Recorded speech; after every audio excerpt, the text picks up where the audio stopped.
안녕하세요. 전쌤의 기업사랑TV 북립입니다. 오늘은 조영민 지음 언바운드 책을 요약해 보았습니다.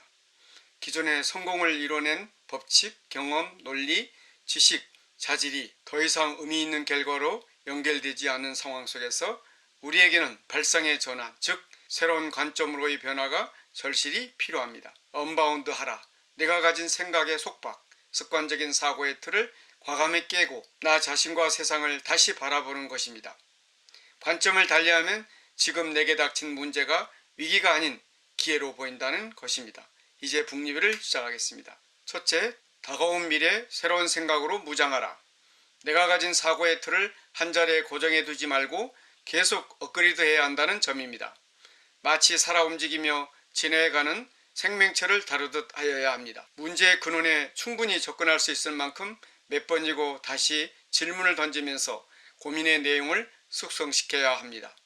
눈앞에 펼쳐진 최신 기술들을 어떻게 내 일에 활용할 것인가, 이 고민에 답할 수 있을 때 우리는 비로소 차별화된 경쟁력과 적응 우위를 가질 수 있게 됩니다. 어느 분야에 속해 있던 기술과 자원, 아이디어를 얼마나 창의적으로 연결하느냐에 따라 우리가 만들어내는 산출물의 가치는 확연히 달라집니다.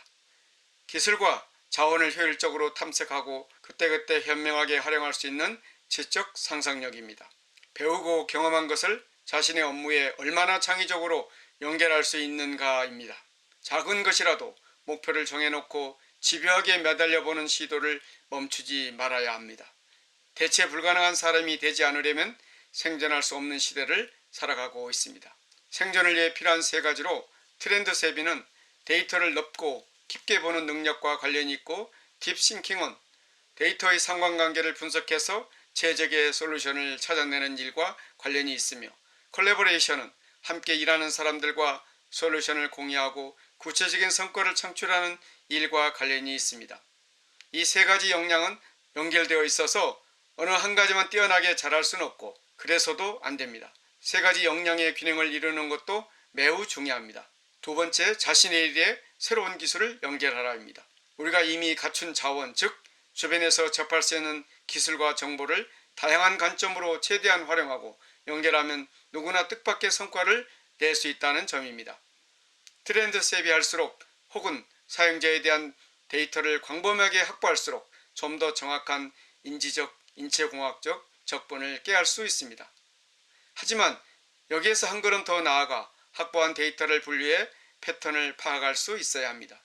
내가 가진 데이터가 어떻게 분류되며 그것이 의미하는 바가 무엇인지를 파악할 수 있어야만 문제 해결에 연결될 수 있기 때문입니다. 셋째, 다양한 관점에서 집요하게 솔루션을 찾아라입니다. 데이터를 깊고 넓게 볼 수 있는 눈이 매우 중요합니다. 이때 첫 출발에 앞서 강조해온 화의 질문입니다. 화의 질문을 던져 문제의 제대로 된 이유를 찾아내고 그 다음에 화의의 피벗을 정확히 꽂아야 합니다. 딥싱킹 단계에서 유념해야 하는 것은 데이터를 분석하거나 해결책을 모색할 때의 방점이 사용자 친화적 관점에 찍혀야 한다는 것입니다. 우리가 트렌드 세비하기 위해서 애쓰는 것도, 딥싱킹을 해야 하는 이유도 결국에는 사용자 친화적 관점에서 최적의 솔루션이라고 할 수 있는 답을 찾아내기 위한 것입니다. 데이터 분석을 통해 문제점을 모색하는 딥싱킹 단계에서 중요한 것은 무엇일까? 바로 데이터의 깊이와 폭을 확장해 보는 것, 그리고 여러 관점에서 다양한 각도에서 보는 것입니다. 즉 기존 개념이나 통상적인 생각의 틀에서 벗어나 다르게 생각해 보는 과정이 필요합니다. 네 번째, 이타적인 사람이 더 크게 성공한다입니다. 서로 다른 역량의 결합이 만들어내는 에너지는 우리가 상상하는 것보다 훨씬 큽니다. 다양성을 인정하면서 배움의 대상으로 모든 상대를 바라보는 것, 그것이 회복의 시작이자 성장의 출발선입니다. 이타적인 관점으로 세상을 바라보면 아주 가까운 곳에서부터 나의 성장에 도움이 되는 자양분을 만들어낼 수 있습니다. 조직의 성과를 끌어올리려면 신뢰를 넘어선 진정성도 필요합니다.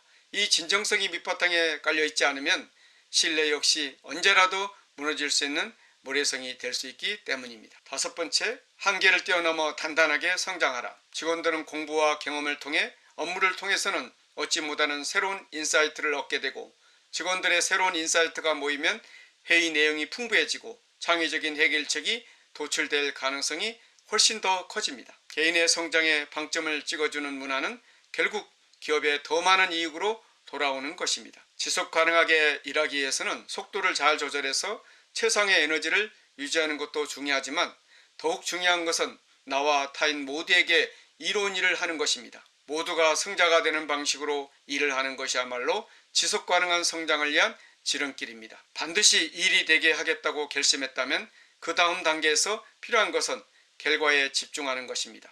최종적으로 달성해야 할 목표가 무엇이고 산출물로서 만들어내야 할 핵심 성과가 무엇인지를 명확히 해야 합니다. 속도의 시대에 나만의 결정적인 차이를 만드는 열쇠는 무엇인지, 어떻게 하면 내 업무를 탁월한 성과로 연결해낼 것인지, 자신의 한계를 뛰어넘어 지속적인 성장을 이루는 사람들은 무엇이 다른지 등 불확실한 미래를 확신으로 바꿔줄 최고의 인사이트를 얻게 될 것입니다. 게임의 룰을 바꾸지 않으면 더 이상 성공도 성장도 불가능한 시대입니다. 오늘 전샘의 기업사랑TV 북리뷰를 마치겠습니다. 감사합니다.